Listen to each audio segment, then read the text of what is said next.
Moin und herzlich willkommen im Infokanal des ZFR der Fakultät 1 der Hochschule Bremen. In dieser Folge zeigen wir Ihnen, wie Sie Zoom installieren und mit Ihrem Hochschulaccount nutzen können. Dazu rufen Sie im Browser Ihrer Wahl zoom.us/downloads auf.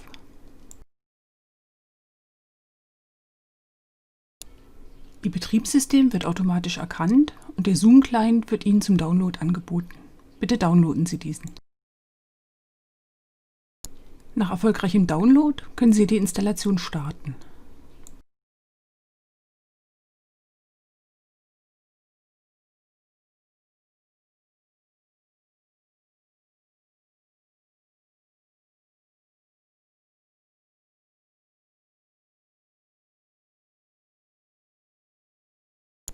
Ist die Installation abgeschlossen, können Sie den Client über das Symbol rechts unten in der Ecke öffnen. Wählen Sie das Feld Anmelden und in der nächsten Maske melden Sie sich mit SSO an. Als Firmendomäne geben Sie bitte hs-bremen ein. Die Anwendung öffnet nun einen Browser, der Sie direkt zu den Seiten des Rechenzentrums führt. Geben Sie nun Ihren Benutzernamen, gefolgt von dem Passwort ein.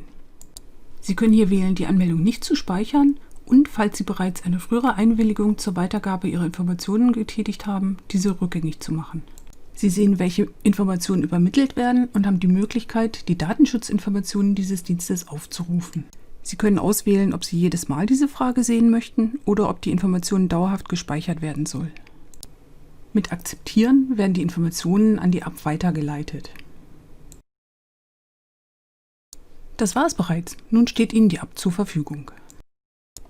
Unter dem Punkt Einstellungen haben Sie die Möglichkeit, vielfältige Konfigurationen vorzunehmen. Hier können Sie einstellen, wie sich die Anwendung allgemein verhalten soll, Einstellungen bezüglich Ihres Videos und Audios zu machen, den Bildschirm freizugeben und sich Ihr Profil anzusehen. Es ist meist nicht notwendig, unter den Einstellungen Änderungen vorzunehmen, diese sind optional. Unter Beitreten können Sie schnell und einfach an einem Meeting teilnehmen. Alles, was Sie benötigen, ist die Meeting-ID und eventuell ein Passwort. Viel Spaß mit Zoom! Danke fürs Ansehen. Kritik und Anregungen können gerne in den Kommentaren hinterlassen werden.